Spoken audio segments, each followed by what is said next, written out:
আর এইরকম পরিস্থিতিতে দেশ যিনি চালাচ্ছেন, যিনি সবার প্রতিনিধি, যাকে সবাই আমরা সম্মান করি, যাকে এখন পর্যন্ত সবাই আমরা সমর্থন দিচ্ছি, বিরোধিতা করি না, তিনি প্রকারান্তরে তাদের পক্ষ নিচ্ছেন। আমি আবার বলি, রাজনৈতিক দল করবার অধিকার প্রত্যেকের আছে।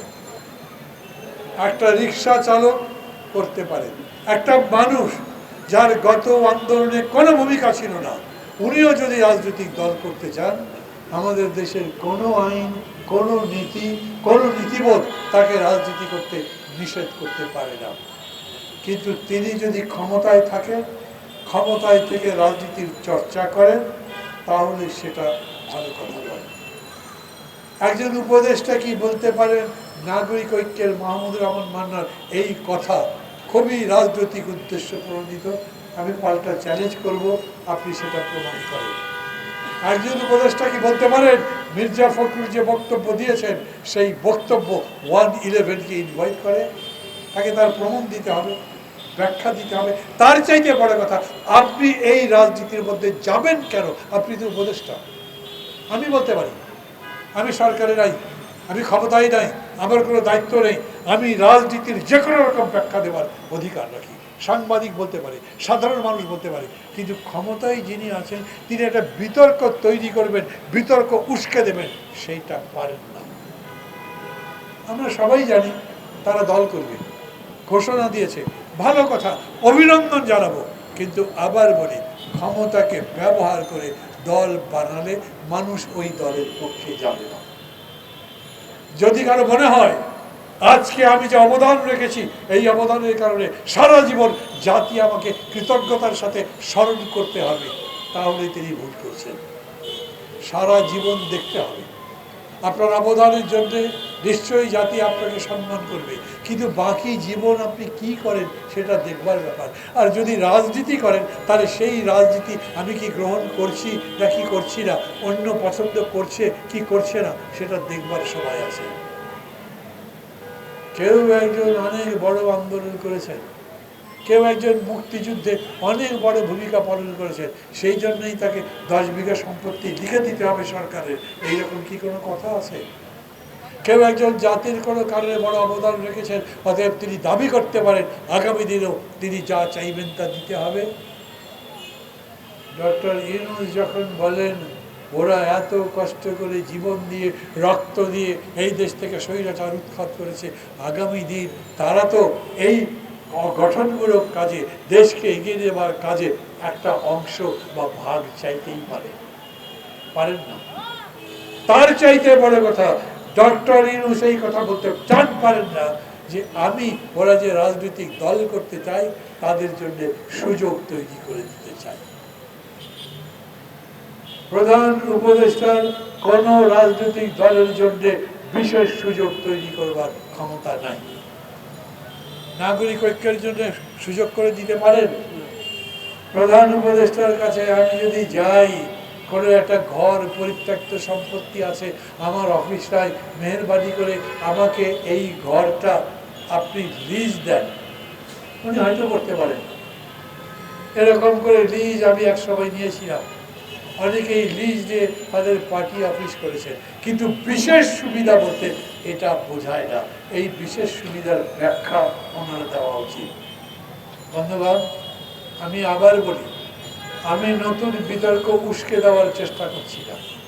যারা বিতর্ক তৈরি করবার চেষ্টা করছেন তাদেরকে সতর্ক করছি, আমাদেরকে এখন গণতন্ত্রের পথে পা বাড়াতে হবে।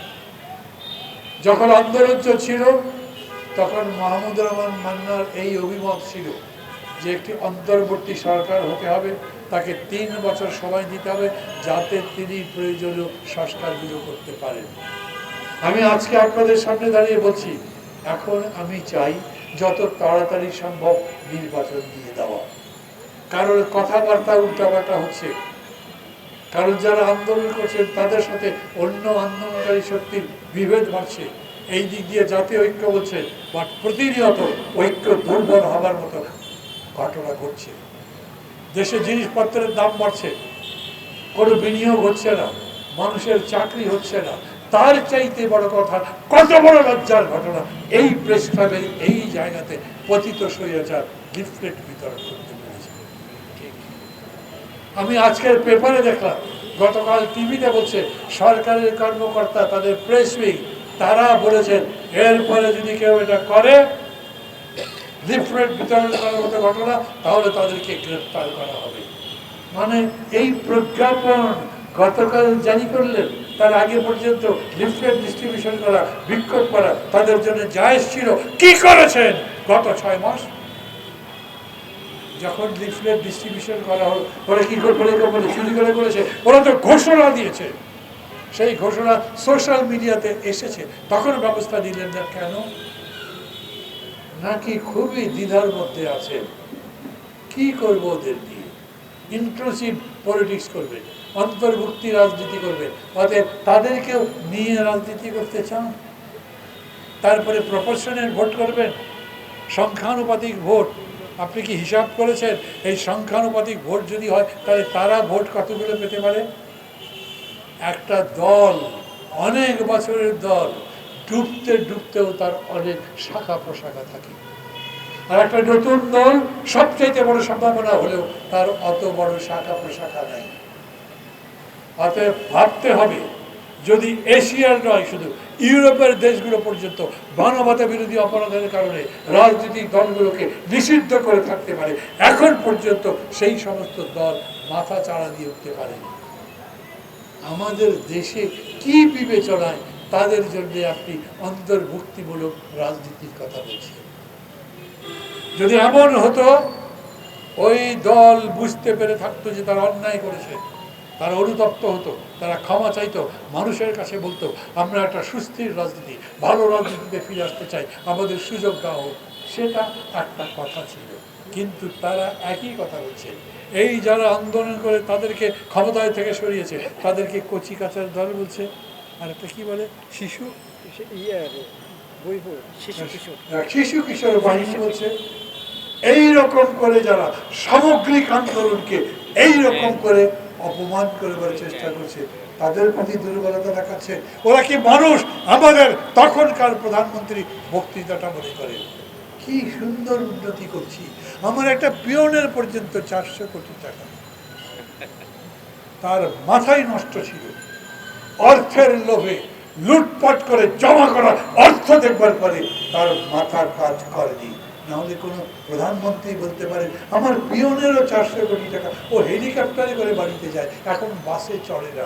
ভাবতে পারেন এইরকম কথা যারা বলে, তারা সেই মন নিয়ে সেই প্রতিহিংসার আগুন আবার বাংলাদেশে জ্বালিয়ে দিতে চায়। এখন বুঝে কাজ করে। আমি বলি আমাদের কাজ কি? তাড়াতাড়ি নির্বাচনের কথা বলি কেন? বলি এই জন্যে যে দেরি হতে থাকলে জিনিসের দাম যদি আরো বাড়ে, কোন দিন মানুষ মিছিল করবে, সেই মিছিলে এই পতিত স্বৈরাচার তার সমস্ত শক্তি নিয়োগ করবে, ঠেকাতে পারবেন না। আপনাদের পুলিশ এখন পর্যন্ত ঠিক করতে পারেননি, প্রশাসন এখনো ঠিক করতে পারেননি। আপনারা পুলিশকে কেন, আপনারা কোনো জায়গাতে উল্লেখযোগ্য কোনো অবদানও দেখাতে পারেননি। তারপরেও আপনাদের বিরুদ্ধে আমরা মাঠে নামিনি। আমরা শুধু বলছি আপনাদেরকে সতর্ক থাকতে, ঠিক মতো বুঝে শুনে কাজ করতে। এই নির্বাচন যত তাড়াতাড়ি হয় তত ভালো। এই কারণে মাঝে মাঝে আমার মনে হয়, ধরেন একটা হরতাল টরতাল দেখে দিলে আমাদের পুলিশরা হরতাল বাধা দেওয়ার জন্য নামবে। এখন পর্যন্ত গ্রামে গ্রামে থানায় থানায় পুলিশ সিভিল ড্রেসে থানায় যায়, থানার মধ্যে ঢুকে পুলিশের ড্রেস পরে। আবার যখন বাইরে বেরোয় তখন অনেক থানাতে দেখবেন পুলিশ তার ড্রেস বদলে আবার পাবলিকের ড্রেস পরে রাস্তা দিয়ে যায়। তারা কোনো দায়িত্ব নিতে চায় না। এই পুলিশকে প্রোঅ্যাক্টিভ বানাতে পারেননি।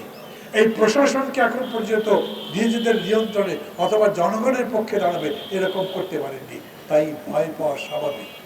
তাড়াতাড়ি ভোট দিলে আপনারা মান সম্মানের সাথে চলে যেতে পারবেন। আর যদি এমন হয় সংকট বাড়তে থাকে, প্রশাসন সামলাতে না পারেন, আন্দোলন সামলাতে না পারেন, মানুষের বিক্ষোভের কোনো জবাব দিতে না পারেন, আজ পর্যন্ত সরকারের পক্ষ থেকে সরকারের একজন মুখপাত্র নয়, তাই যিনি পরিস্থিতির উপরে ব্যাখ্যা দেবেন। কথাবার্তা লম্বা হয়ে যাচ্ছে, কিন্তু আমি বলি আপনাদের কাছে আমাদের সবার দায়িত্ব আছে। আমরা মনে করি, আমি মনে করি যে আজ এই সরকার ব্যর্থ হলে সেই ব্যর্থতা আমারও হবে। আমি মনে করি আজকে যদি কোনোভাবে সরকার কোনো জায়গাতে বড় ধরনের ভুল করে সেটা আবার পকেটে যাবে না, যারা তার বিরোধিতা করে, যারা স্বৈরাচারের পক্ষে তার পকেটে যাবে। অতএব আমি চাই সরকার যত ভালোভাবে তার দায়িত্ব পালন করতে পারে। সমালোচনা মানেই গালাগালি নয়, সমালোচনা মানে আপনাকে শোধরাবার পরামর্শ দেওয়া, এবং সেই লক্ষ্যেই বলতে চাই, আবারও বলি, তৌহিদের হত্যাকাণ্ডের উপরে আপনাকে কথা বলতে হবে। ওই পরিবারের মনোতুষ্টির জন্যে, তার সন্তুষ্টির জন্যে, জনগণের কাছে জবাব দেওয়ার জন্য আমরা যারা আন্দোলন করছি, কালকে যে আমাদের কাউকে উঠিয়ে নিয়ে চলে যাবেন না, তারপর আমাদের শরীরে রক্তাক্ত আঘাতের চিহ্ন নিয়ে এই ঢাকায় কিংবা কোনো জায়গাতে রাস্তায় পড়ে থাকবো না, এই যতগুলো মানুষ আছে সেই গ্যারান্টি চাই, আপনাদের কাছে চাই। নিশ্চিত মৃত্যুর, স্বাভাবিক মৃত্যুর গ্যারান্টি চাই। এই কথা বহু বছর আগে নির্মল সেন লিখেছিলেন। আজ আমি একই কথা বলি, আপনার সরকারের আমলে এই দাবি আবার তুলতে হবে, এটা প্রত্যাশা ছিল। ভালো থাকবে সবাই, তাদেরও ভালো চাই, সবার ভালো চাই, দেশের ভালো চাই সবার। আমি শেষ কথা বলবো, প্রত্যেকটা দল তাদের প্রস্তাব দিয়েছে সংস্কারের উপরে। 15টা কমিশন বানিয়েছেন, তার মধ্যে 6টা কমিশনের রিপোর্ট দিয়েছে। আপনি বলেছেন আমি কোনো সংস্কার চাপিয়ে দেবো না, যেটা সবাই মিলে বলবে যাতে ঐক্যমত্য হবে তার ভিত্তিতে আমি সংস্কার করব। তো যতগুলো প্রস্তাব দিয়েছে সেই প্রস্তাবের মধ্যে থেকে সবাই কমন কথা বলেছেন, এইরকম প্রস্তাব পাওয়া যাবে না।